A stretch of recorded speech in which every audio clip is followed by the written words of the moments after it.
If you want to shine like a sun first burn like a sun. अगर आपको चमकना है तो आपको उसके लिए जलना भी पड़ेगा। Hello everyone, I am H I welcome you all in the sixth lecture of this series. आज भी हम लीनियर रिग्रेशन के बारे में ही बात करेंगे। जैसा कि हमने लास्ट लेक्चर में देखा था कि लीनियर रिग्रेशन मेथड एक ऐसी लाइन होती है जिसका डिस्टेंस डेटा पॉइंट से सबसे कम होता है और जो डेटा पॉइंट्स के बीच बेस्ट फिट करती है। तो आज हम उसके आगे का देखेंगे। तो चलिए बातें होती रहेंगी, आज के टॉपिक्स को समझते हैं। टॉपिक्स टू बी कवर्ड, तो ये है वो टॉपिक्स जिन्हें हम आज के लेक्चर में देखेंगे। तो चलिए चलते हैं हमारे पहले टॉपिक की तरफ, जो है लीनियर रिग्रेशन एल्गोरिदम। अब देखिए, इसमें हम समझेंगे कि लीनियर रिग्रेशन एल्गोरिदम एक्चुअली में काम कैसे करता है। तो इसको हम स्टेप्स में समझेंगे। First, start with the random line. सबसे पहले अगर आप इमेज में देखेंगे तो हमने एक रैंडम लाइन से शुरू किया है। यहाँ पर हम कुछ डेटा पॉइंट्स दिए हैं और उनके नीचे हमने एक रैंडम लाइन शो कर रखी है। अब हम इसे कैसे इन डेटा पॉइंट्स में फिट करेंगे वह हम आगे देखेंगे। Next point is select random point. अब हम इन डेटा पॉइंट्स में से एक रैंडम पॉइंट सेलेक्ट करेंगे। Next, adjust the line. अब हम इस लाइन को उस डेटा पॉइंट के पास ले जाएंगे, या ऐसा कह सकते हैं कि उस डेटा पॉइंट से पास करेंगे। किस डेटा पॉइंट से?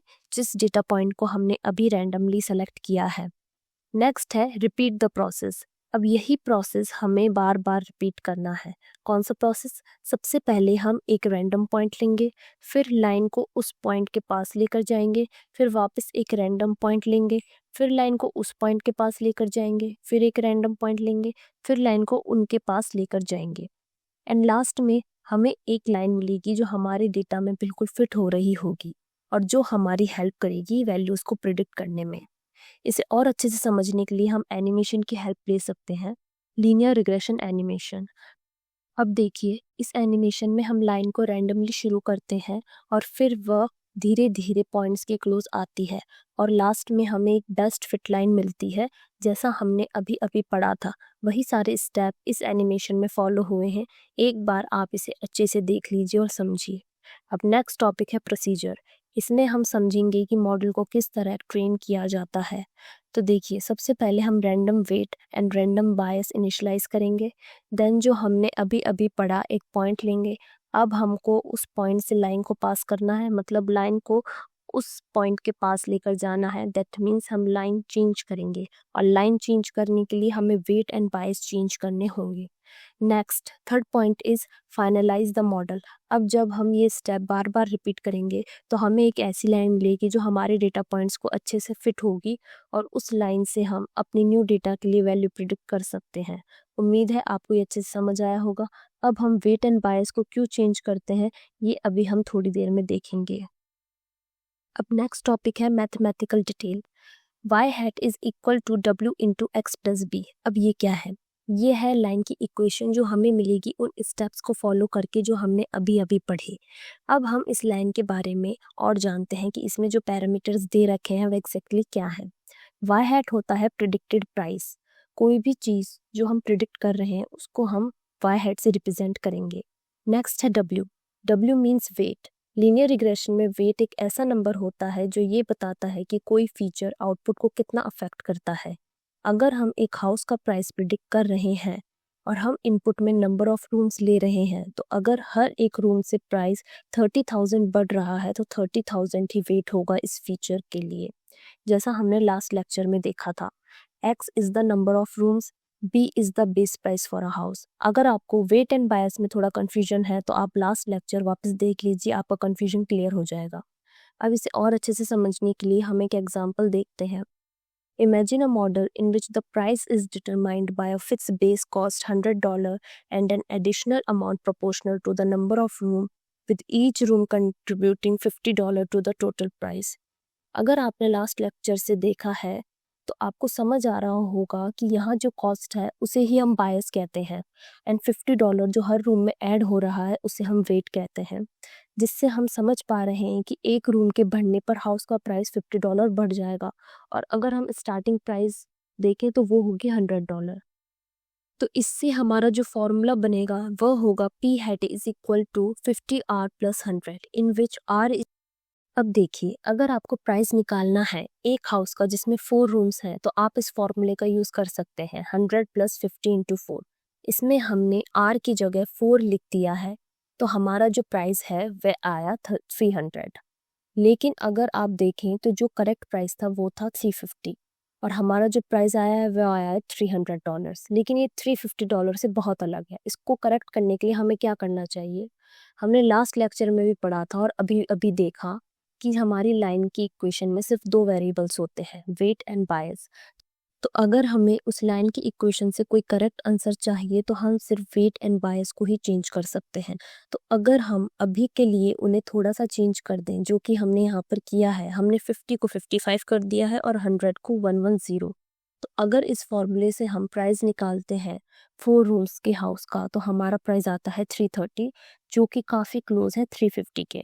तो उम्मीद है आपको समझ आया होगा कि कैसे हम वेट एंड बायस को चेंज करके अपने मॉडल को सही कर सकते हैं, ताकि वो हमें सही वैल्यू प्रिडिक्ट करे। अब देखिए, नेक्स्ट टॉपिक है slope and intercept. Think of the slope as the steering wheel. It shows which way the line is heading, whether it climbs uphill, goes downhill, or stays flat. Meanwhile, the y-intercept is like the starting point on the map. It tells us exactly where the line crosses the y-axis. इस definition में हमें slope ये बताता है कि input बढ़ने पर output कितना बढ़ेगा या घटेगा।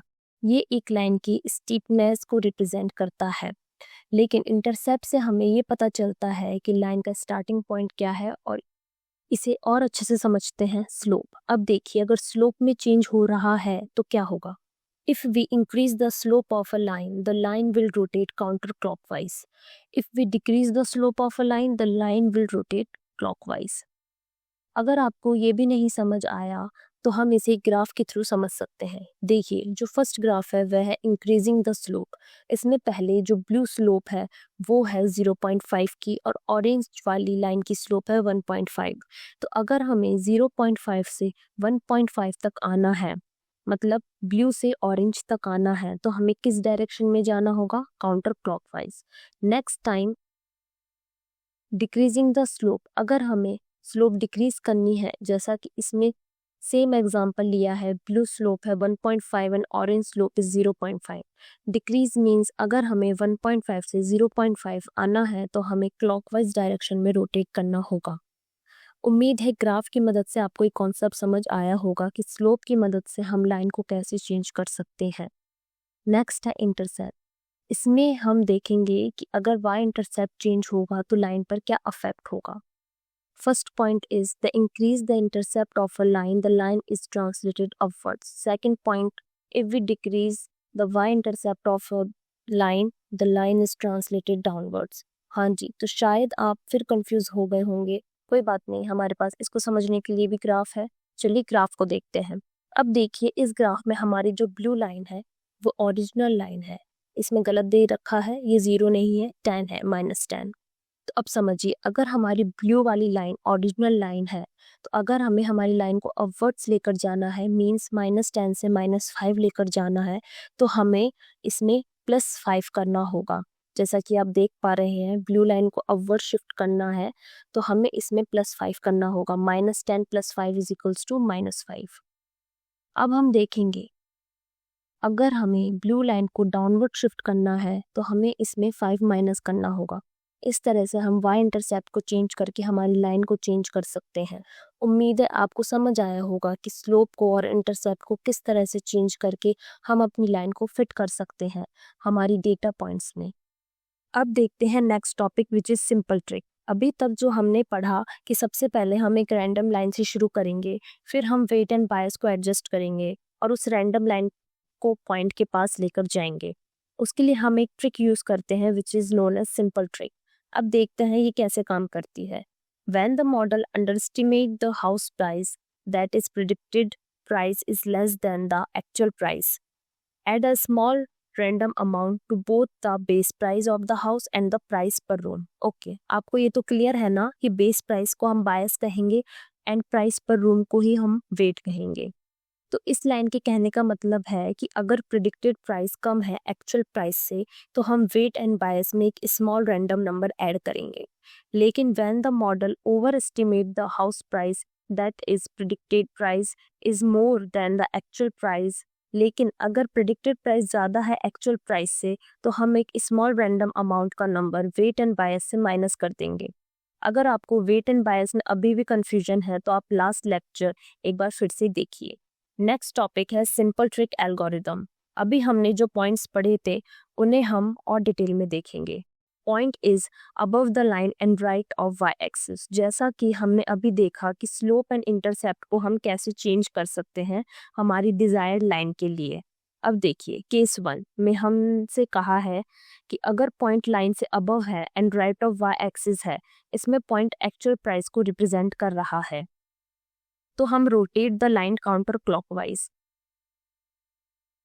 And translate the line upwards. अब आपको अच्छे से पता है कि हम लाइन को रोटेट क्यों करेंगे और लाइन को अपवर्ड ट्रांसलेट क्यों करेंगे। अभी अभी हमने देखा था और ये भी पता है कि कैसे करेंगे। सेकंड पॉइंट है if point is above the line but left of Y axis. Okay, तो इसमें भी हम rotate the line clockwise and translate the line upwards.